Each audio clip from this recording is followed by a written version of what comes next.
Hello friends, welcome to my channel Shagun Hindi Kahaniyan. आज की कहानी है मिठाई। बहू भाभी जी आई हैं चाय नमकीन के साथ। वो कल जो राघव बालूशाही लेकर आया था वो भी लेते आना। बैठक से सासू माँ ने रेखा को आवाज़ दी, चाय नमकीन तक तो ठीक है, पर यह सासू माँ ना बालूशाही देने की क्या ज़रूरत है मेहमानों को। इतने काम तो हैं घर में, पहले से ही इतने लोग हैं। रेखा भारी मन से आकर बैठक में ट्रे रख गई। और बहू, कुछ हुआ है क्या? बहन जी दुखी लग रही हो चेहरे से, पड़ोसन ने पूछा। अरे नहीं, थोड़ी तबीयत नाराज़ चल रही है, रागिनी जी ने कहा। हाँ, इस समय में तो ये सब चलता है। अब रागिनी जी कैसी कहती कि उनकी बहू का मन खराब है, प्रेगनेंसी में किसी वजह से नहीं बल्कि मेहमानों को मिठाई देने की वजह से हुआ है। वह ही ऐसे अजीब थी कि कोई भरोसा नहीं करता कि एक बहू को पहले से ही बहुत प्यार था, मीठे से बहुत प्यार था, और प्रेगनेंसी में तो प्यार परवाह चढ़ गया। घर में रखी मिठाई वो घर वालों को भी नहीं देना चाहती थी, क्योंकि उसे लगता कि मिठाई खत्म हो जाएगी। उससे इस प्रेम की परवाह करते हुए हमेशा मिठाई रखी जाती थी। अब रागिनी की दोस्त आई थी तो उनके मुंह निकल गया, उससे रेखा नाराज़ हो गई। खैर, अगले दिन रेखा का मंथली चेकअप था। सब कुछ तो ठीक था, पर वही दुखी जिसका कहीं न कहीं सबको डर था। बच्चे का वजन ज़्यादा नहीं बढ़ रहा था और रेखा का शुगर भी थोड़ा बढ़ा हुआ था। डॉक्टर ने दवाओं के साथ पौष्टिक आहार, फल सब्जियां वगैरह ज़्यादा से ज़्यादा लेने की सलाह दी। फिर मिलने को बुलाया। अब बात बच्चे की थी तो रेखा थोड़ी चिंतित हो उठी। वो भी पौष्टिक चीज़ें खाना चाहती थी, पर मीठा छोड़कर उसे कुछ भी सुहाता नहीं था। डॉक्टर ने मीठे पर पूरी तरह तो नहीं, पर प्रतिबंध लगा दिया था। सोच कर बेचारी रेखा का चेहरा सूखा गया था। रागिनी जी को लगा इस तरह से कहीं वह बीमार न पड़ जाए, क्योंकि इसकी अवस्था जिस चीज़ से बहुत इच्छा हो वो ना मिले तो अजीब सी हालत हो जाती है, मानो उस चीज़ को छोड़कर दुनिया में कुछ और हो ही नहीं सकता। और बहू की हालत देख चिंता में बैठी रागिनी जी को अपनी प्रेगनेंसी की कहानी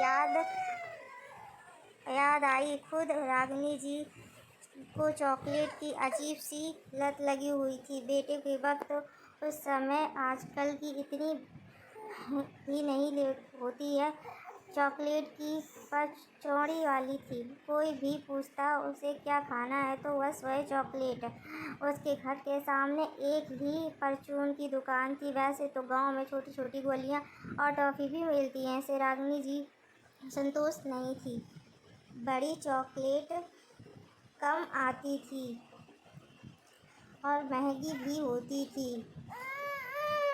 2 चॉकलेट तो मंगवा लेती ससुर जी से कहकर, पर मन करता सिर्फ चॉकलेट ही खाती रहें। उससे याद है गर्मी की छुट्टियां थीं और बगल वाले घर में बेटी आई हुई थी। उसका एक 5-6 साल का बच्चा भी था। अचानक बाहर खड़ी रागिनी जी को एक बच्चा चौड़ी चॉकलेट वाला खाते हुए जाता दिखा, और फिर क्या था, उसका भी मन चॉकलेट के लिए बेचैन हो उठा। सुबह जो चॉकलेट आई थी वह खत्म हो गई थी।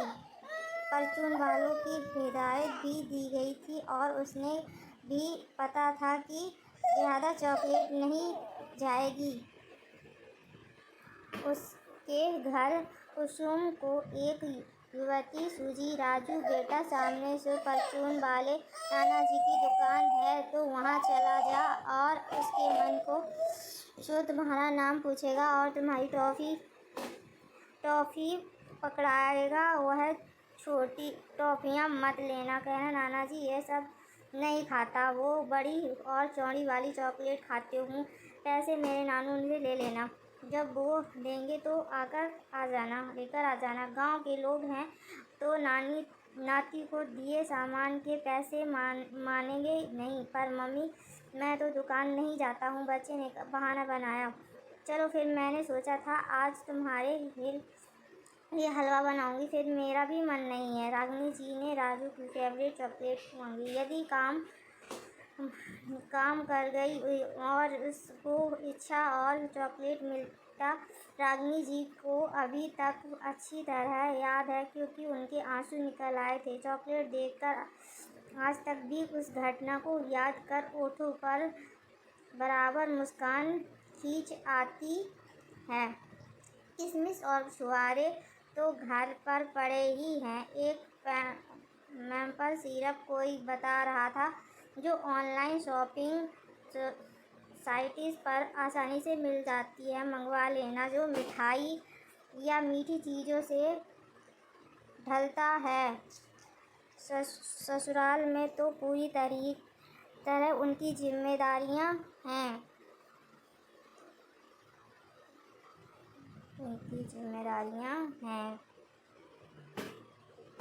और नुकसान भी नहीं करेगी। फिर उसका मुंह ही नहीं, मन भी हमेशा मीठा मीठा बनाकर रखे। उसकी इच्छा और भगवान को समझे, तभी तो बहू भी घर परिवार में मिठास बनाए रखेगी।